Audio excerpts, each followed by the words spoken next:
How incredible are these scenes? Have we seen anything quite like this before?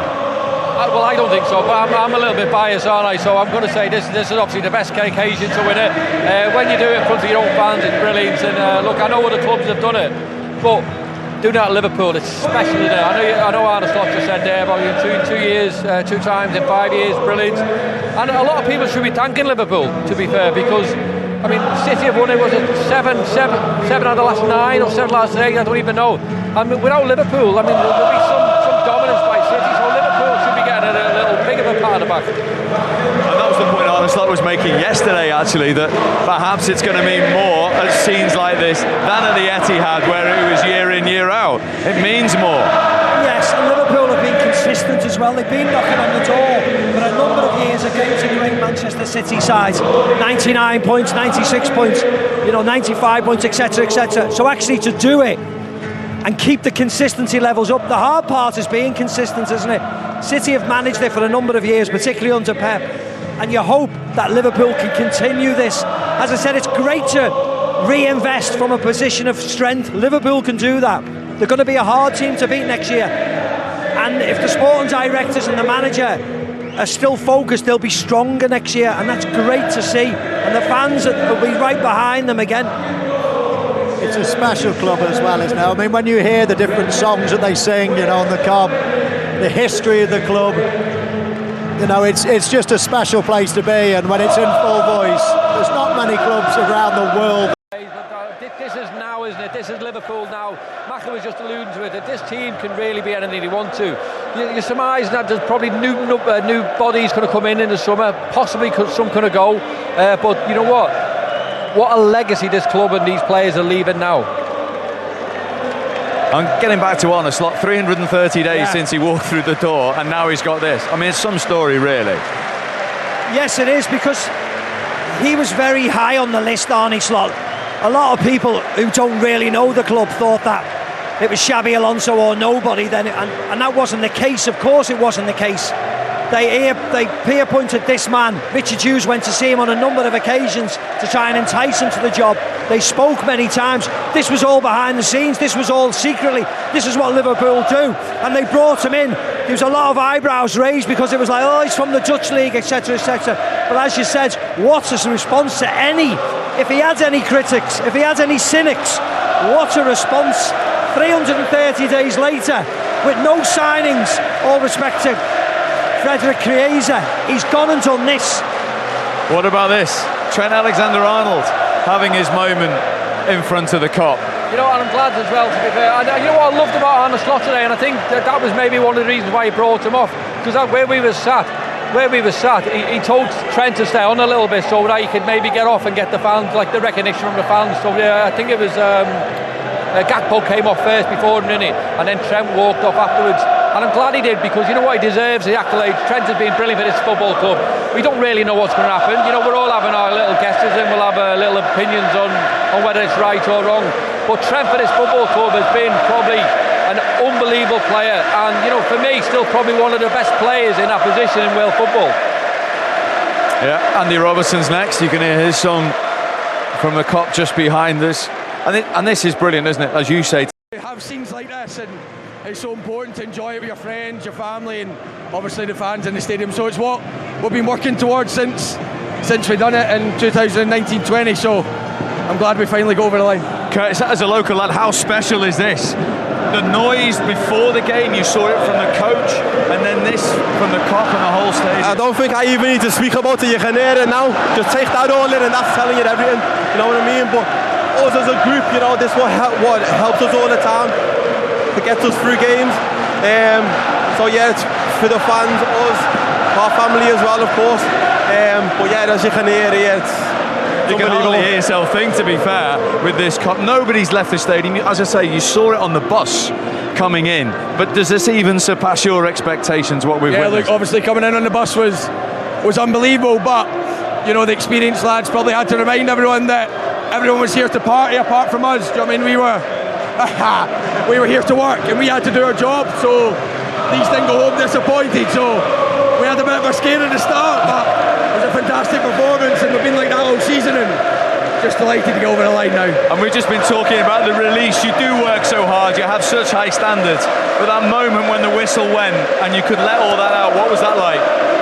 I can't even speak about that. I mean, I don't even have I'm speechless. It's everything, and plus, I'm a Scout side as well. I've come all the way through. I was fortunate enough to being part of the first one. I didn't play a load of games, but now obviously I feel like I'm a big part to this. I've played I played more games. I've scored goals. I've assisted. I've helped the team. So yeah, I'm just taking it all in and then see what's next. I mean, this noise is incredible. To do it with these supporters and to do it with 4 games to spare as well. There's only 6 teams in Premier League history who've done that before. What kind of standards have you set this season? Yeah, I think we've set really high standards. People say the league isn't as good as it was. It's nonsense. The teams below us are so much better. You know what I mean? The mid-table teams, look how tight it is for top 4. And I think the season has been so successful for us. We've tried so hard. We've been so consistent, and I think that's why we're so far ahead. And like you said, we've won it with so many games to spare, and it's so pleasing. And then, I'll focus now on Crystal Palace when we can get our hands on the trophy. Andy, just a quick word as well on the manager. I mean, it's some achievement to come in and win it in your first season. That's what he said on the first day with us. He says, we finished third last year, I want to finish first.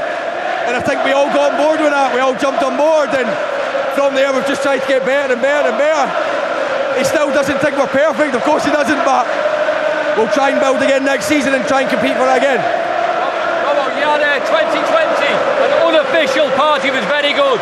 How good and how special is this one going to be? Forgetting you were in the unofficial part. Look, this one's going to be hopefully going on for 4 weeks, to be honest with you. Obviously everyone will party tonight. The whole city, everyone will. And then obviously then it's full focus on Crystal Palace. You know what I mean? I know we'll get games in between, but when you get the hand on the trophy and you can lift it in front of these fans, it'll be another special day, and we'll just count down to that now. Brilliant. Well, great to see you, lads. Congratulations. Thanks for joining us. Well done. That is some achievement, and that was some noise. Curtis Jones and Andy Robertson giving you reaction, and Arne Slot delivering it for the first time. We've seen, of course, his words on the pitch. We just brought you Andy Robertson and Curtis Jones, and Andy Robertson there, Jen, saying when Arne Slot walked in, first group meeting, this is our target, we're going to win the league. He believed. I mean, I suppose you have to have the big targets. You come into a top team, a team that have been winning in recent years. Great players around that dressing room. And interesting that Andy Robertson said as soon as he said it, we're all on board. I mean, so he set his stall out early on. He didn't change too much, tweaks here and there. And it's been quite incredible. I said before the game, I think one of his biggest strengths is he didn't try to change too much. This was already a very good team. The club is absolutely set up for trophies at the moment. And that was a really good move, I thought. Just tweak it here and there, and he'll continue to do that. That's how you evolve. But right from the start, I think his eyes was on the prize, and it's great when a plan comes off. And you could tell straight away the players bought into that, Robbie, right from pre-season. Well, yeah, I think that comes from obviously Jurgen as well. So Jurgen, when he came, he wanted to change everyone's mentality from doubters to believers. So he done that, and all of a sudden the mentality around the playing squad's got much better. It's changed. And then obviously Arne Slot comes in, and the belief he's given the players straight away, the fact that, I don't want to be happy finishing first, second, third or second, we want to go for first. And he done that, and that in itself is great, what a manager should be like with his players, getting them to be the very best he can be. And it's obviously the proof of what we've seen this season. And you heard a touch of that then, because I asked you the question before the game, if you were on that bus, seeing those scenes, what would it do to you? And Arne Slot just said then on the pitch, there's no way we are losing this game for those supporters. And you felt that anyway before the game, regardless of anything. Even when they went one down, Tottenham were the right type of team for Liverpool to play today. You knew they were just going to get back and overpower them. I said that at half time, and it never changed at all in the second half. But yeah, it was in the air today. You knew that nothing was going to stop them. And it's a special day anyway, because Curtis Jones was speechless, and he has never been speechless in all his 21 years. I've known him and his girlfriend and his family at the moment. I know them very well, so I'm thrilled to bits with him. But to see him like this now, because he said when they won the title during COVID, he was on the periphery. He didn't really feel as if he was fully involved, integrated into the first team. Well, he is now, and he'll celebrate it like he should do tonight. Yeah, and where we were sitting, 85, 86 minutes, 5-1 up, and you saw Arne Slot telling players to get back in. He didn't want to. They're the relentless standards that, aren't they? And it's brilliant, isn't it? You know, that is why you probably love his mentality. You know, all year we watch him on the touchline, and his mannerisms, his temperament is what a manager should be. He's got control. He's got control of his own emotions, and then he has control of what the players should and shouldn't be doing. I think he's a fantastic manager. Another thing that we were quite interested in seeing, Steve, as soon as 90 minutes ticked and the fourth official put the minutes up, he stood there and he looked all the way around. His concentration broke for the first time ever. He waved, he blew kisses to his family, he looked at the banners in the Kop. He was taking it all in. He got all the staff up to stand alongside him. It was that 90 minutes when full concentration, and as soon as he knew only a few to go, then he took it all in. It was quite nice to see. Yeah, and let's just remind ourselves what all Liverpool fans want to see, because they've been waiting for 14 years to say this. There was one banner actually on the Kop to our left that said, "We are back on our perch," which was in reference to Sir Alex Ferguson's comment all those years ago. 20 titles, Robbie, level in the history now with the arch rivals Manchester United. It's got to go above that. I mean, are we going alphabetical order now as well? Hey, I mean, it's got to be. So, Robert, yeah, alphabetical order. Right. Yeah. I think we should change that. Because that looked a lot different a lot of years ago. Yeah, I mean, you just mentioned it about getting knocked off the perch. Well and truly back on the perch now, aren't they? They're well and truly back on it, aren't they? Yeah, I mean, that's a screenshot for all Liverpool fans around the world. I mean, the current players, of course it's important to them, but they can't do anything about what's happened the last 38 times, 39 times. They can only affect what's happening now. However, for the fans, the people that have supported this team for years and years and years, and the club itself, that graphic is very, very important to go back equal. The joint most, the best teams basically in England. And of course the European record and everything else like that. That's a lot of bragging rights, and it just makes Liverpool fans feel like they're back on top. Yeah, and of course, to win the title today now, if you're attracting, we're talking about new players and strengthening as well, Arne Slot, he doesn't have to say too much, does he, if he could come into the Premier League champions? No, he doesn't. He doesn't. Look, this is the part. I mean, Liverpool in itself is a pull for a lot. You know, coming here, playing in front of these fans, we all assume there'll be changes, and we're talking about the owners, where they're going to spend a little bit of money, because last year they didn't spend any. They brought Chiesa in, who, I mean, 12, 13 million.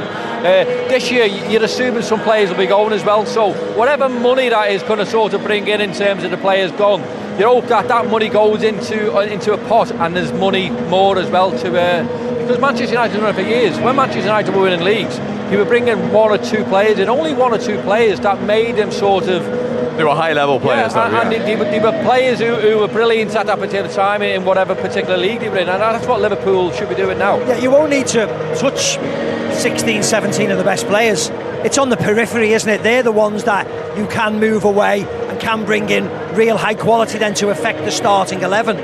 You know, Quaveen Kelleher, whether he stays or not, I think Liverpool probably will give him the option if he wants to leave, because he deserves it. He deserves football every single week and get at a high level club, because he's been an outstanding servant for England, and he will warrant a lot of money. So there's transfers like that Liverpool can make, which won't affect the nucleus of the team, won't affect the strength of the squad. But with the money that they saved last year, with the new merchandise deals, with the new stadium, with the new Champions League money where they went deep in the competition, they have got a lot of money to invest, Liverpool, this year. So expect a busy summer, but come July, when pre-season starts, in August when the season starts, expect them to be stronger, expect them to be better next year than they are this year, which is a very exciting prospect to have on your hands. Now then, we were very privileged to be in the dressing room earlier on, saying this would be the scene of the party, and there it is, exactly where we were, and that is why there aren't any players joining us at the moment, quite rightly so, because that is the scene live inside the Anfield dressing room, and that's what you work hard for. That's when you come back on the first day of pre-season dreaming of. Yeah, that's the conversation obviously Arne Slot's had with his boys, and look, this is what you should be doing, this is what it's all about. And now they're doing it. They've won the league in front of their own fans, which is brilliant. I mean, it would have been brilliant doing the league as early as possibly can, but you said only 6 teams have won the. Yes. I mean, that in itself is brilliant, but for them to do it here at Anfield is, I mean, it's incredible, it really is. What about those scenes outside and in the centre of Liverpool today? Sorry, mate. I don't think any of us are going to get home tonight for No. the traffic and for the people. I mean, it's just as it doesn't, as I say, these are rare occasions, and Liverpool fans, players are all going to be celebrating alike. The party's going to go well on. And Andy Robertson said maybe for even 4 weeks. I mean, they've got so much time to celebrate now, and they deserve every bit of it. Oh, it's a perfect script, isn't it? Yeah, it's lovely. I mean, what was really nice about the celebrations in the dressing room then, apart from the players, of course, which is lovely, they deserve it. It's seeing some of the kit men, the medical staff, long time, and we know them personally, so it's really nice seeing them all included, all doing the job. They play a small part in it, but they help the team. That's what they're all here for. So when the team win, they all win, and they all share in the happiness. Hopefully they all share in the bonuses that'll be given out, and I'm really thrilled to bits for them as well. Yeah, and listen, any team that wins the league have got to be together, but you can see there's a real special bond, not just with the players, but everyone, like I was saying, within that dressing room is a training ground day in, day out. Yeah, and I think that's down to the manager as well. I think he's got them all believing in what they do, what he does, and also the fact is that he's managed like minutes for. I know we talked about Liverpool's strongest team and that maybe the majority will play, but he's got the others on board, the ones who aren't playing minutes as well, and that in itself, for a manager to do that, and for a player. I mean, when I wasn't playing, I was the worst in the world, and I'm not ashamed to admit that. I wanted to be involved all the time, but when players nowadays are sort of not involved, they feel part of it still, whereas I don't know if I used to, if I'm being honest, but now the players all feel part of it, and that's that togetherness that the manager does bring. No, it's a really good point. It's like Scholes, he says to me, I didn't win 13, only won 12, I didn't win 11, I only won 10, because in the final season I only played 24 games.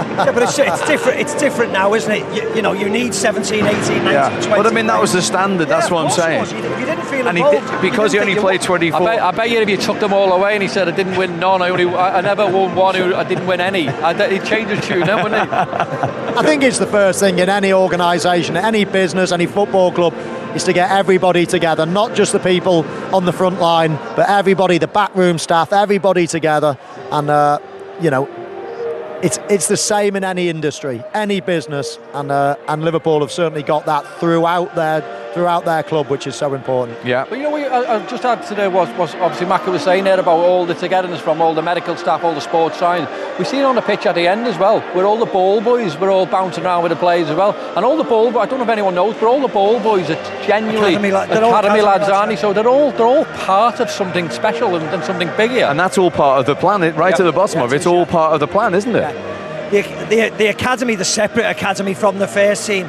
it's quite seamless now they're all together in Kirby. Everybody wants to be on the next pitch, whether it's the 16s to the 18s, 18s to the 21s, and then from the 21s to the big boys, and this is the big boys football that we've seen today.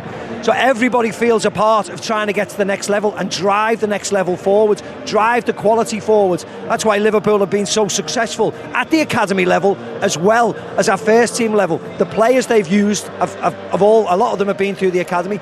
They've sold players on. It's all part of the bigger business, and they're doing a wonderful job, so they can all deserve a pat on the back, no matter where you are in this chain at Liverpool Football Club. And I know we've just spoken to him, and you know him well, but Curtis Jones, listen, it's a big league title for everyone for different reasons, but for a local player who's been at the club since the age of 8 years of age, to do that in front of the Kop, that is everyone watching this to do. Yes, it's getting from the 16s when you leave school and you suddenly get a job at Liverpool, to signing your first professional contract and then trying to excel at under 18 level and under 21 level, and he did excel. He was the standout player, like Trent Alexander-Arnold was a couple of years before him. They were the standout players. He was the standard bearer who scored goals, who assists, and he's forced his way into the first team squad. He's had to be patient because it's hard. Liverpool buy the best players in those best positions all over the world. You need to be patient, you need to work hard, and you need to be resilient, and Curtis is all of them. And every time he got an opportunity, he excelled, and it's brilliant to see. It's brilliant to see, and you're right, it is very, very special for him and Trent Alexander-Arnold, because from the age of 6 and 8, they've been involved in this pathway. You can relate to that, you boys? Yeah, absolutely. I mean, these guys, trod the path for me to look at these, and it's so aspirational when you see a Robbie Fowler, Steve McManaman, and I'm sat just up here every single week watching them. And then, of course, then it's your turn, and then people, of course, following in your footsteps as well, and that really should be the heartbeat, the bedrock of all, of Liverpool Football Club. Always there's an aspiration there from the academy lads to be able to look on that pitch and see somebody that trod the same path as they could be treading next time. You need that, don't you, in the group? Amongst all the foreign superstars, you need that ingredient. Well, I think the fans demand it, really, don't they? I think over the years, when you think of all the great Liverpool players, from all over the globe, we've always had. We've all come through the ranks, and I think we always have a good affiliation, a good appreciation of what they're doing, because I think the fans. Mackham's alluding to them. The fans see a bit of themselves in us. So we go out there, and we're playing for the shirt, but we're also playing for the fans as well. And it was always different for the local players. It was. Look at the pressure that's been put on Trent when he was in the same predicament as Virgil and Mo were. Even though Virgil and Mo were bought for the huge sums of money into Liverpool, and it is different, and it rubs different with the fans.